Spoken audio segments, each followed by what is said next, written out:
Good morning, students. Hope you all are well and completed your previous exercise. आज हम लोग नया chapter start करेंगे, चैप्टर 7 जो है सर्किल एस एंड जेड। ठीक है, लेकिन नया लेसन स्टार्ट करने से पहले मैं आप लोग से कहना चाहूँगा कि वीडियो को पूरा देखें, तभी एग्जैक्टली आप उसको समझ पाएंगे, है ना। बीच में वीडियो यदि आप उसको बंद करते हैं या फिर चेंज करते हैं तो आप ये लेसन समझ नहीं पाएंगे। और इस लेसन को समझने से पहले आप मेरा प्रीवियस वीडियो देखिए, तभी यहाँ तक आप पहुँच पाएंगे और नेक्स्ट एक्सरसाइज आप एग्जैक्टली समझ पाएंगे। ठीक है, तो हमारा जितना भी प्रीवियस वीडियो दिया गया है, जो जनरली नया चैप्टर से संबंधित है, उसमें मैंने नंबरिंग दे रखा है 1 2 3 4। उसी सीरीज में आप उसको देखना स्टार्ट कीजिए, तब आपको एग्जैक्टली लगेगा कि कोई शॉर्ट हैंड का कोर्स हम कर रहे हैं। एक्चुअली शॉर्ट हैंड क्लासेस के लिए यदि कोई इंस्टीट्यूट हम लोग ऑफलाइन यदि ज्वाइन करते हैं तो मैक्सिमम वहाँ 15 से 20 मिनट्स ही दिए जाते हैं एक स्टूडेंट्स को। तो उसमें यदि आपका वहाँ जाके सीखते हैं तो 10 से 15 मिनट या 15 से 20 मिनट मैक्सिमम आपको दिया जाता है। और यहाँ यूट्यूब के माध्यम से एक इतना अच्छा आपको प्लेटफॉर्म मिला हुआ है जिसमें आप अपने प्रीवियस एक्सरसाइज को रिपीट करके बार बार देख सकते हैं, है ना। तो ये अपॉर्चुनिटी आपके पास है, तो मैं चाहूँगा कि इसको आप लोग अवेल करें और इसका फ़ायदा उठाएं। आप बोर होने लगते हैं, इसलिए इंस्टीट्यूट में क्या है कि 15 to 20 मिनट्स ही एक कैंडिडेट पे टाइम दिया जाता है। और यहाँ पे आपको इतना अच्छा प्लेटफॉर्म मिला है कि आप क्लियरली इतने डिटेल में इंस्टीट्यूट में हम लोग नहीं पढ़ाते हैं। इंस्टीट्यूट में जनरली केवल रूल्स पोजीशन हम बता दिए, बाकी एक्सरसाइज बच्चे करते हैं। तो हाँ, एक प्लस पॉइंट ये होता है कि जो भी उनका कंफ्यूजन होता है वो नेक्स्ट डे आके क्लियर कर लेते हैं। लेकिन यूट्यूब में भी बहुत सारा ऐसा टूल्स दिया हुआ है जिससे अपना कंफ्यूजन दूर कर सकते हैं। हो सकता है आज नहीं हो तो कल तो जरूर हो जाएगा। कमेंट्स बॉक्स में आप डिटेल अपना लिखिए, अपना जो भी आपका क्वेरी हो उसको लिखिए, और उसके बाद नेक्स्ट डे आपका जवाब वहाँ मिल जाएगा, आंसर मिल जाएगा। तो वहाँ भी आपका क्लियर हो सकता है यदि सही तरीके से यूट्यूब में भी पढ़ाई करना स्टार्ट करें तो, है ना। और यदि आप सीरियस हैं तो हमारा एक्सरसाइज 1 से यानी लेसन 1 स्लाइड मेरा वीडियो का जो 1 होगा वहाँ से स्टार्ट कीजिए। 1 2 3 4 उस तरह करके जितने एक्सरसाइज हैं, जनरली जितने चैप्टर हैं, रूल्स पोजिशन है शॉर्ट हैंड के, पिटमेंट शॉर्ट हैंड के, वो एक लाइन से दिया हुआ है। उसी सीरीज में आप उसको देखना स्टार्ट कीजिए, तब एग्जैक्टली आप समझ पाएंगे कि ठीक है आगे वाला लेसन क्या है और क्या कहना चाह रहा है, तब आप उसको ठीक। चलिए, तो कोशिश ये कीजिए कि बीच से वीडियो को स्किप नहीं कीजिए और वीडियो को बीच से चेंज नहीं कीजिए, है ना। फिर आप समझ नहीं पाएंगे। फिर देखिए, आप यदि पूरा वीडियो देखेंगे तो देखिए कैसा समझ में आता है ना। तो चलिए हम लोग नया लेसन स्टार्ट करते हैं। नया चैप्टर अपना चैप्टर 7 है, सर्किल एस एंड जेड है। ठीक है, तो भाई साहब इसमें क्या है कि सर्किल एस और जेड के लिए पहले हम लोग क्या करते थे, स्ट्रोक यूज करते थे, है ना। स्ट्रोक दोनों के लिए ये लाइट एस का स्ट्रोक, इसी को यदि हैवी कर देते थे तो क्या हो जाता था, जेड, है ना। तो consonant S and Z are represented not only by the stroke but also by a small circle, जिसके बारे में अभी हम लोग पढ़ेंगे। ठीक है, तो स्ट्रोक था, अब इसको हम लोग सर्किल के रूप में भी, छोटा सर्किल है, किसी भी स्ट्रोक के आगे हम लोग लगाते हैं तो वो किसका साउंड करता है, एस का। सर्किल्स का यूज जो है दोनों, हमारा स्ट्रोक कैसा था, स्ट्रेट स्ट्रोक और कर्व स्ट्रोक, 2 स्ट्रोक थे हमारे। मेन स्ट्रोक तो यही दोनों है ना। तो इसमें सर्किल का यूज कैसे करते हैं, तो कैसे लिखते हैं, एक छोटा सा एग्जाम्पल है उसका। जैसे स्ट्रेट स्ट्रोक है, स्ट्रेट स्ट्रोक में सर्किल जो है, छोटी सर्किल लेफ्ट डायरेक्शन में इस तरह आता है। जो भी स्ट्रोक हो, P B T D C H J, है ना, के, तो इस तरह जो है यानी कि लेफ्ट मोशन में, अभी बताएंगे मोशन आपको। फिलहाल आपको देखना है कहाँ लगता है। इनिशियल पोजीशन पे इस तरह लगा सकते हैं, है ना। मिडिल पोजीशन पे भी लगता है, उसका रूल्स अभी आगे बताएंगे। कर्व स्ट्रोक में भी इस तरह से हमेशा लगेगा, चाहे कोई भी कर्व हो। ठीक है, तो ये एग्जाम्पल है, इस तरह करके हम लोग एस और जेड के लिए एक स्मॉल सर्किल का भी यूज कर सकते हैं। आगे स्टेप बाय स्टेप चलेंगे, है ना। देखते हैं कि कुछ इंपॉर्टेंट रूल हैं इसके, तो रूल्स को हम लोग पहले देख लें कि कैसे लिखा जाता है, एस का यूज कहाँ करते हैं। तो फर्स्ट इसका पॉइंट क्या बन रहा है यहाँ पे कि initially the circle S represents the light sound of S only. S और जेड दोनों का साउंड करता है ये स्मॉल सर्किल जो है, ये एस और Z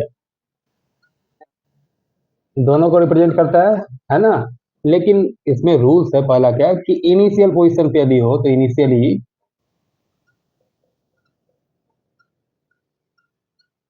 the circle S represents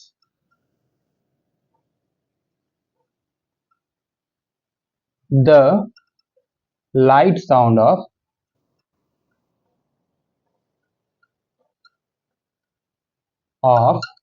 S only, यानी वहां जेड का यूज नहीं करता है इनिशियल पोजीशन पे। यानी कोई भी स्टॉक है तो उसके इनिशियल पोजीशन, मान लीजिए कि कोई पी का स्टॉक है, ठीक है, तो इनिशियल पोजीशन पे यदि कोई इनिशियल मतलब स्टार्टिंग में यदि कोई सर्किल उसमें लगाते हैं एस का, एस का नहीं, कोई भी सर्किल लगाते हैं तो ये साउंड करता है केवल एस का, यहाँ पे जेड का साउंड नहीं करेगा, ठीक है। तो फर्स्ट पॉइंट आपका ये हो गया कि initially the circle S represents the light sound of S only. Point है clear. Medially and finally, medially and finally it represents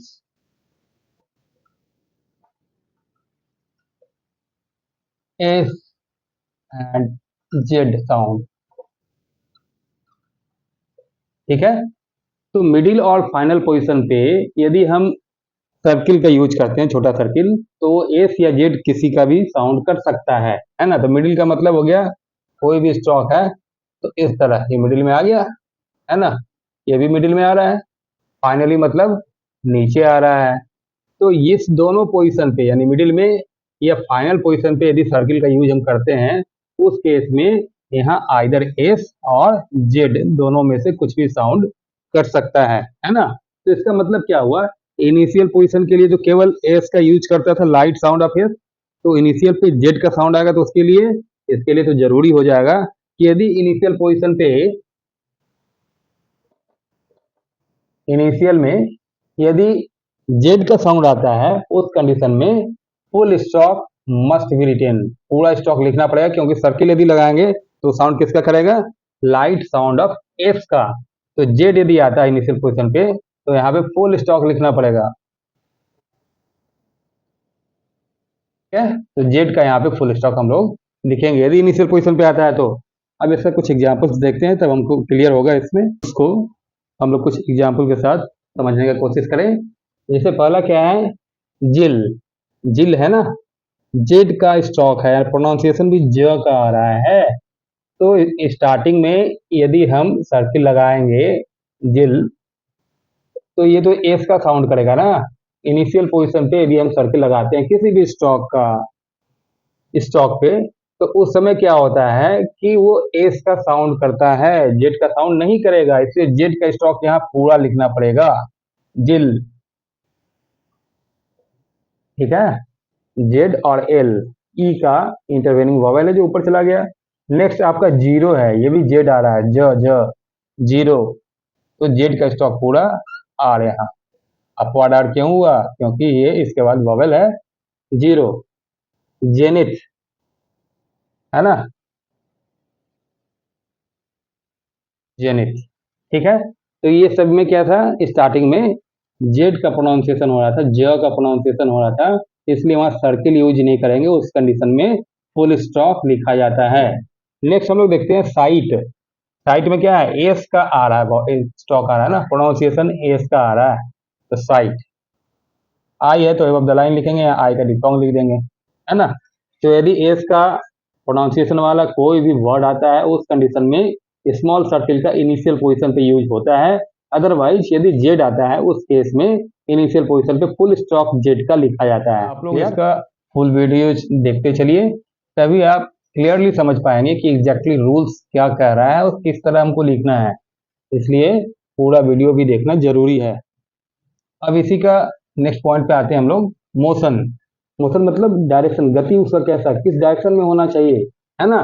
circle को तो हम लोग इस डायरेक्शन में भी लिख सकते हैं और इस डायरेक्शन में भी लिख सकते हैं, यानी कि उसका डायरेक्शन ये भी हो सकता है और उसका डायरेक्शन ये भी हो सकता है। दूसरा आपका एंटी क्लॉकवाइज डायरेक्शन होगा, है ना। तो डायरेक्शन कितने हो गए? दो तरह के। इसके मोशन सर्किल को लिखने के लिए एक होता है आपका लेफ्ट मोशन,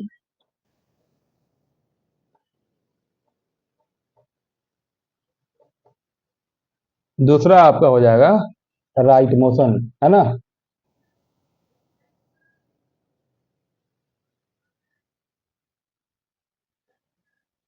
ठीक है, तो दो मोशन में ये सर्किल यूज होता है। लेफ्ट मोशन मीन्स हो गया आपका, जैसे ये लिखे कोई भी सर्किल, तो इसका मोशन कैसे हो गया? यूं।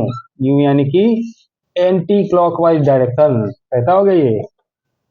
Anti clockwise.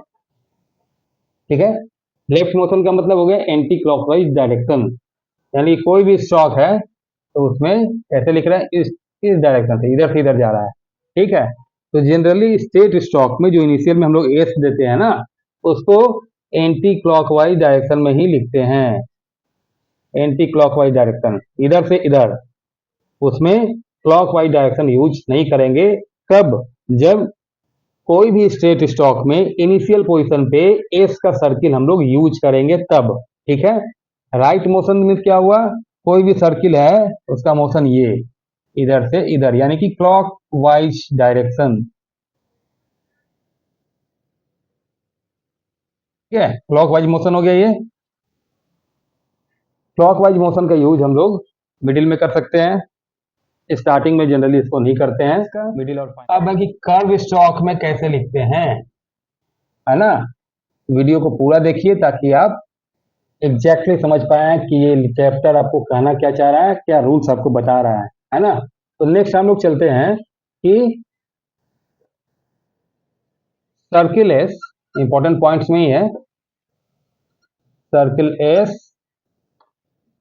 है ना, इज रिटेन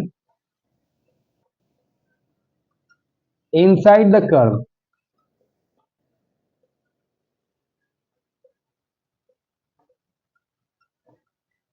ठीक है, तो ये कैसा हो गया? कर्व के लिए सर्किल एस और जेड का उसमें कोई डायरेक्शन का मतलब नहीं है, उसमें मेन रूल क्या फॉलो होगा? Inside the curve. कोई भी कर्व है तो कर्व के इनसाइड में ही सर्किल को लिखेंगे। ये कर्व है एफ का, तो यूं, है ना। डायरेक्शन कैसे जा रहा है? इनसाइड। अब डायरेक्शन से मतलब ही नहीं, इनसाइड का मतलब कर्व के अंदर, कर्व के बाहर नहीं लिख सकते ना, कभी नहीं लिख सकते।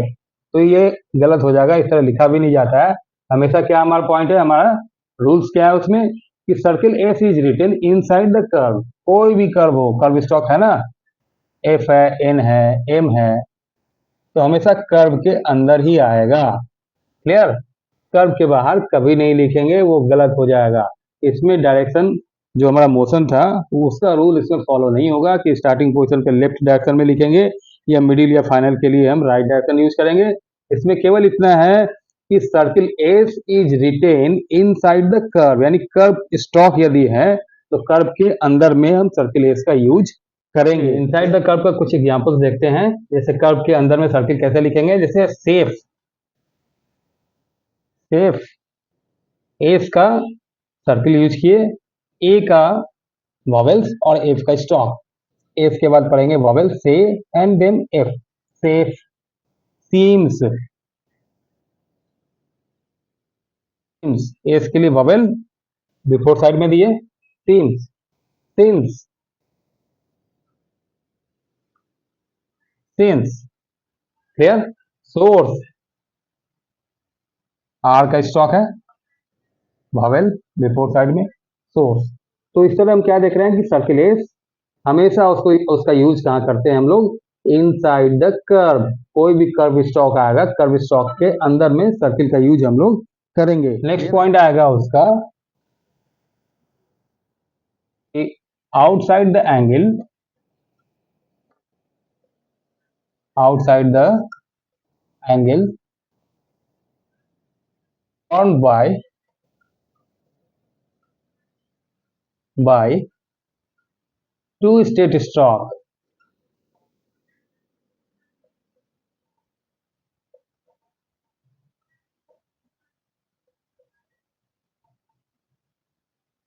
ठीक है। Outside the angle formed by two straight stroke, it means दो स्ट्रेट स्ट्रोक यदि आ रहा है और कोई एंगल फॉर्म हो रहा है और बीच में एस का स्ट्रोक आ रहा है, उस कंडीशन में आउटसाइड द एंगल, एंगल के बाहर हम लोग सर्किल का यूज करते हैं, है ना। ये एंगल बन रहा है तो एंगल के बाहर हम लोग सर्किल एस का यूज करेंगे यहाँ पे। Outside the angle formed by two straight stroke, दो स्ट्रेट स्ट्रोक यदि मिलता है और बीच में कोई एंगल बन रहा है, उस केस में outside the angle formed by two straight stroke, angle के बाहर हम लोग एस के सर्किल का यूज करेंगे। अब कुछ इसका एग्जांपल देखते हैं। रिस्क, है ना, रिस्क, ठीक, टास्क,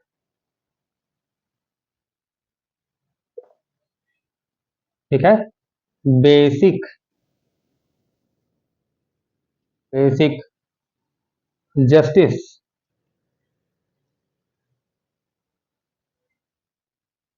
है। तो ये इसका कुछ एग्जांपल्स है। इसी टाइप के एग्जांपल्स आपके एक्सरसाइज में दिए गए हैं जिसको आपको पहचानना है और बनाना है, ठीक है। तो इसके बाद देखते हैं एक पहला कि ये क्या हो गया, outside the angle form by two straight stroke, दो स्ट्रेट स्ट्रोक होगा तो उसमें कोई यदि एंगल बन रहा है तो आउटसाइड द एंगल में एफ के सर्किल का यूज करेंगे, नॉट फॉर्मिंग एन एंगल, ठीक है। तो आपका लेफ्ट पॉइंट क्या बन रहा है यहाँ पे, with the left motion, left motion means anti clockwise direction, है ना। Left motion means anti clockwise direction, जिसका डायरेक्शन इधर से उधर, यानी कि आपका राइट हैंड से जो लेफ्ट हैंड की तरफ जाता है या घड़ी के सुई के अपोजिट डायरेक्शन में यदि जाता है तो उसको हम लोग बोलते हैं लेफ्ट मोशन, है ना। तो वही यहाँ पे पॉइंट आ रहा है, with the left motion when joint two straight strokes not forming an angle, ठीक है। तो जब दो स्ट्रेट स्ट्रोक आपस में मिलता है और कोई एंगल वहां फॉर्म नहीं हो रहा है, उस केस में हमेशा लेफ्ट मोशन में ही लिखा जाता है, ठीक है। सर्किल एस का यूज जो है मिडिल पोजीशन पे, यदि कोई एंगल नहीं बनता है, कब, जब दो स्ट्रेट स्ट्रोक जो है आपस में मिलते हैं और कोई एंगल नहीं बन रहा है और बीच में एस या जेड का साउंड कर रहा है, उस केस में हमेशा लेफ्ट मोशन में लिखा जाएगा। क्लियर, एग्जांपल्स देखते हैं, है ना, जिसमें एंगल फॉर्म नहीं हो रहा है और हमारा एस का सर्किल मिडिल में यूज हो रहा है, कब, जब दो स्ट्रेट स्ट्रोक हमारे ज्वाइंट होते हैं। जैसे है टेस्टी, टेस्टी, सर्किल कैसे बना, एंटी क्लॉकवाइज है, यानी कि इसका डायरेक्शन लेफ्ट मोशन में है, बीच में जब भी आएगा तो लेफ्ट मोशन में लिखेंगे, इसको इस तरह से नहीं लिखेंगे टेस्टी, है ना, इस डायरेक्शन में इसका यूज नहीं करेंगे, नहीं तो कुछ और बन जाएगा, आगे बताएंगे इसका भी। तो फिलहाल आपको क्या करना है कि जब भी मिडिल पोजीशन पे सर्किल का यूज होता है, जब दो स्ट्रेट स्ट्रोक्स आपस में मिलते हैं, है ना, with the left motion when joint two straight strokes not forming an angle, उस कंडीशन में हमेशा लेफ्ट मोशन में यूज होगा। जैसे वाइजर, ठीक है, डब्ल्यू भी स्ट्रेट जा रहा है, ऊपर स्ट्रेट स्ट्रोक है। इरेजर, हमेशा लेफ्ट मोशन का यूज हो रहा है एंटी क्लॉकवाइज, ठीक है।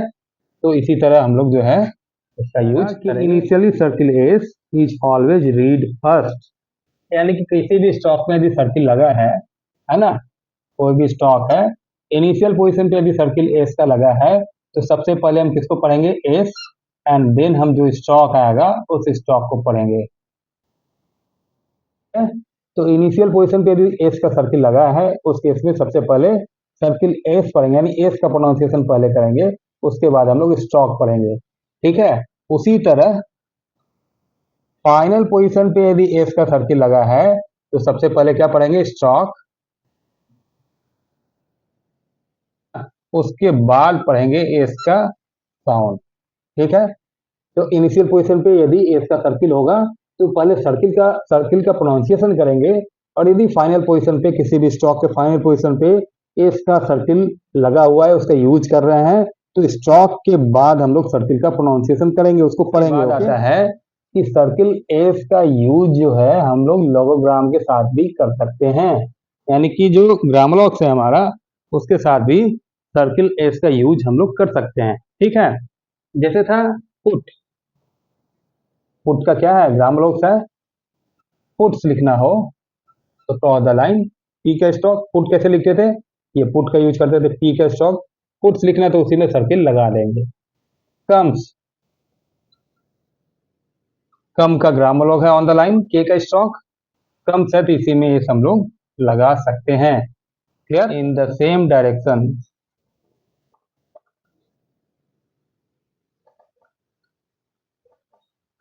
ठीक है। इसमें क्या था कि स्टॉक एल और उसके बाद सर्किल के बारे में एक रूल है कि when the stock L immediately follows a circle, stock L है वो इमीडिएटली यदि फॉलो कर रहा है किसी भी सर्किल को, उसके बाद क्या है, which is attach to a curve, it is written in the same direction as curve, curve के ही डायरेक्शन में उसको लिखा जाएगा। सर्किल स्टॉक एल के बारे में कर रहा है कि एल का स्टॉक है, यदि वो सर्किल को फॉलो कर, सर्किल है इसको फॉलो करके यदि एल आ रहा है तो सर्किल के डायरेक्शन में ही उसको क्या करेंगे, आगे बढ़ा देंगे।